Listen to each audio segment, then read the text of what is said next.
Officer Mirpur doctor फिदा हुसैन राजा ने कहा है कि मानसून के रवां मौसम में मामूल से ज्यादा बारिशों की वजह से बारिशी और घरेलू पानी के मुनासिब और जरूरत के मुताबिक निकासी न होने की वजह से घरों, दुकानों, पार्कों, घरों के अंदर और बाहर पड़े नाकारों, नाकाबिल इस्तेमाल बर्तनों, पौधों के गमलों, बेकार पड़े गाड़ियों और मोटरसाइकिल्स के टायरों, वाटर फिल्ट्रेशन प्लांट्स, बोरिंग और वाटर सप्लाई के जरिए नलकों के करीब खड़े पानी की निकासी का मुनासिब बंदोबस्त और एहतमाम करके डेंगू वायरस का सबब बनने वाले लार्वे की पैदाइश और मच्छरों की अफजाइश को बड़े पैमाने पर रोककर डेंगू बुखार की हलाकत और खतरात से न सिर्फ खुद महफूज रहा जा सकता है बल्कि अपने अहले खाना, बिलखसूस बच्चों और बड़ी उम्र के अफराद और अहले मोहल्ला की सेहत और जिंदगियों को भी बचाया जा सकता है। इन ख्यालात का इजहार उन्होंने अपने सरबराह में इंसदाद डेंगू वायरस से बचाव मीटिंग के शुरा से खिताब करते हुए किया।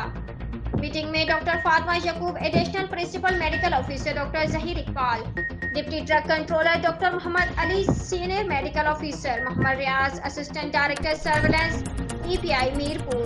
जफर इकबाल, इंचार्ज सेक्टर मीरपुर के अलावा CDC फील्ड स्टाफ और लेडी हेल्थ वर्कर्स ने भी शिरकत की।